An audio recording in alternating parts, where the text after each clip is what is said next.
Seguimos hablando de la segmentación tarifaria, de esta situación que está atravesando nuestro país y el mundo entero.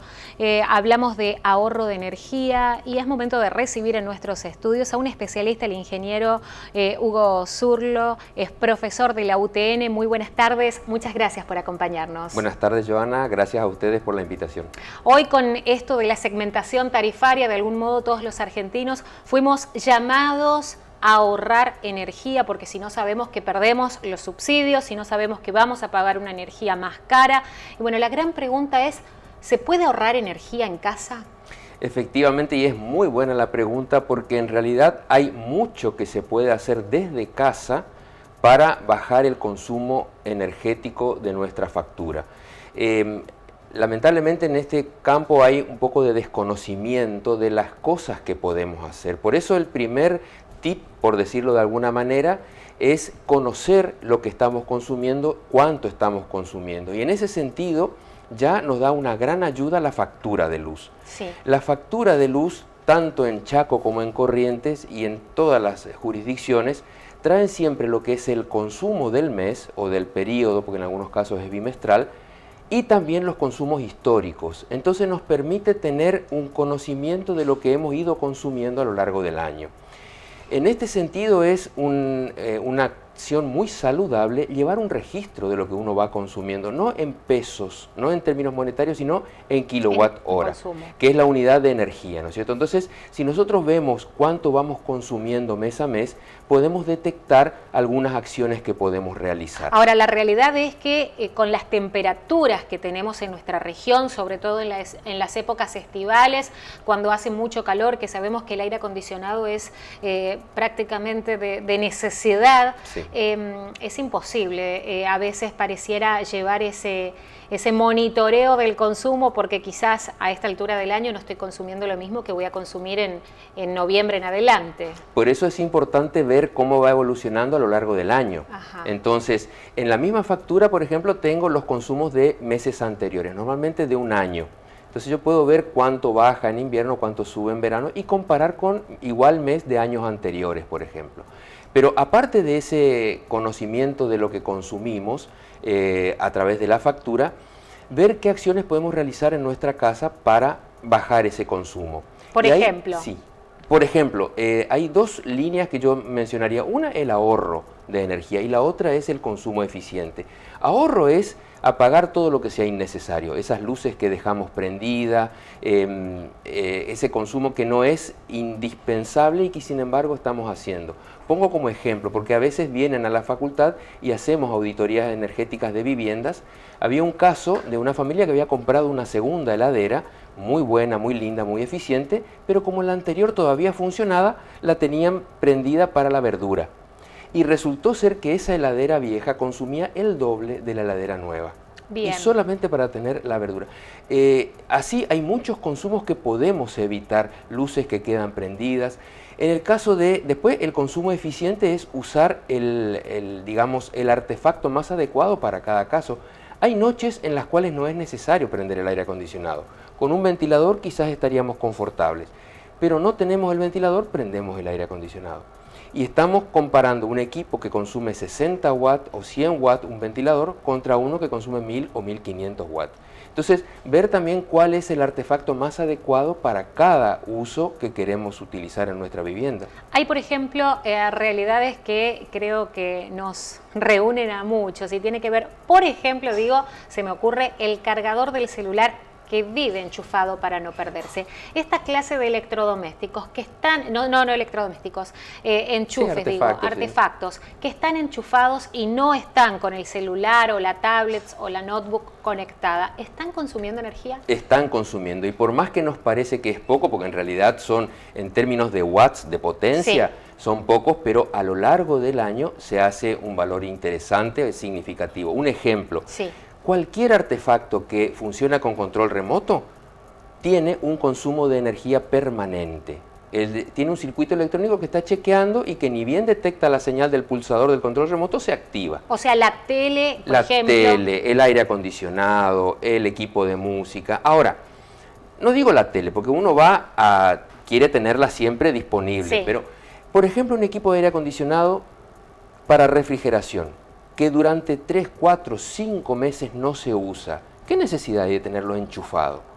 Entonces, el consejo ahí es desenchufarlo durante el periodo invernal, volverlo a enchufar o bajar la llave, si tenemos un circuito aparte, y volver a levantar la llave en el periodo estival. O sea que está consumiendo, aunque esté apagado, la tele, el equipo de música, el aire acondicionado. Exactamente, le llaman consumo vampiro, porque es el que se efectúa muchas veces de noche cuando todos estamos durmiendo, no hay un uso aparente y sin embargo hay un consumo. Si viéramos el medidor, sigue registrando, aun cuando aparentemente no hay ninguna actividad en la casa, por eso se le llama consumo vampiro.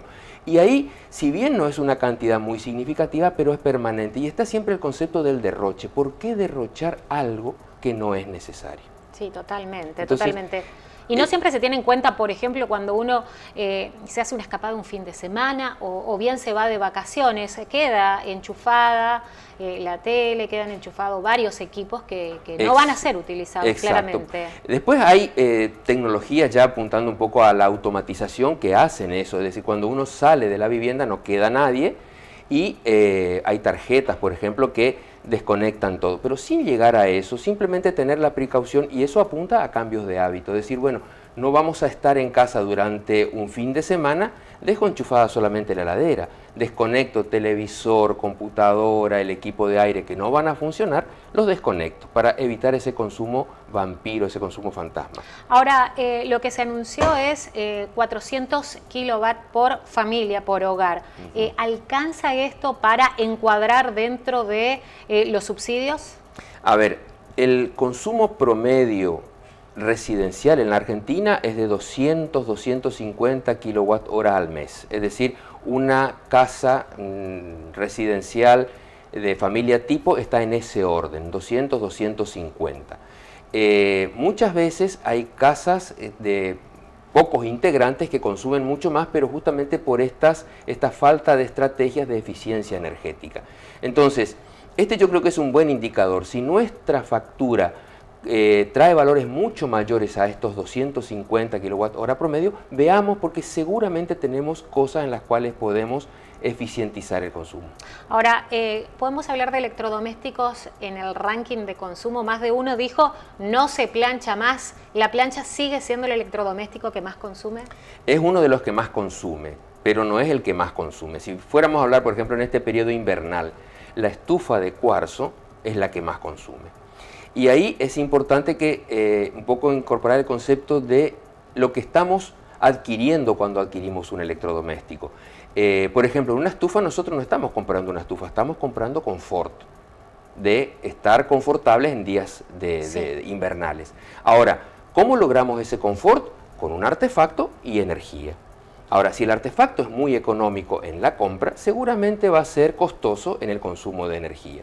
Entonces, tener en cuenta esto, yo si voy a comprar algo que en el momento me sale barato, después tengo que ser consciente de que me va a consumir mucha energía. Entonces, una estufa eléctrica, por ejemplo, es de los que más consume, un caloventor. La plancha, bueno, hay seguramente prendas que son importantes plancharlas, otras que no son relevantes, bueno, por ahí puede venir el ahorro, ¿no? La potencia de las planchas ha ido bajando de 1200, 1500 en una época a lo que hoy tenemos 600, 700 watts. Pero, y esto es un dato también interesante, la energía nosotros la calculamos por la potencia del artefacto y el tiempo que está funcionando medido en horas. Entonces una plancha, por ejemplo, de 600 watts que funciona durante una hora, está consumiendo 600 watt hora de energía. Bien. En nuestras provincias, Chaco, Corrientes, para tener una idea, un valor así redondo, es 10 pesos por kilowatt hora. Entonces, una sesión de planchado de una hora me costó 6 pesos. Y de esa manera podemos hacer algunos cálculos a ver qué gastos estamos haciendo para tener después conectar lo que viene en el precio de la factura de luz con lo que estamos utilizando. Sin duda es un ejercicio que vamos a tener que hacer todos, y no digo solamente en nuestra región, en nuestro país. En España, por ejemplo, comentaban que ya no se usa más traje, corbata, para que los funcionarios empezaron con esta modalidad para no tener que refrigerar los ambientes en este momento de una ola de calor que está realmente asolando a toda Europa. La situación situación energética es mundial.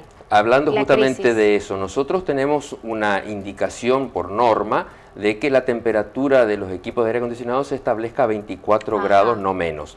En Europa, en España sobre todo, pusieron 27 grados. O sea, un poco más exigente Sí. que lo nuestro. Pero por ahí ocurren este tipo de cosas, ¿no? Que sobre refrigeramos un ambiente, pero pretendemos estar abrigados con saco, corbata y ese tipo de cosas, ¿eh? Sí. Lo mismo que en invierno pretendemos estar En mangas a lo cortas. mejor en mangas cortas, cuando a lo mejor no es necesario. Podemos estar cómodamente vestidos con mangas largas y eso baja las demandas de calefacción. Ingeniero Hugo Zurlo, le agradecemos muchísimo su presencia, el agradecimiento a toda la gente de la UTN, a Patricia especialmente, que nos ayuda y nos asesora también con estos temas. Nosotros continuamos en Noticiero 9 y vamos a continuar hablando de esta situación energética que por estas horas preocupa a todos los argentinos. Y en la provincia de Chaco ya el Defensor del Pueblo ha realizado reclamos ante Nación para que se brinde claridad por un lado, pero que además la cuestión energética sea atendida por la situación geográfica de cada una de las provincias.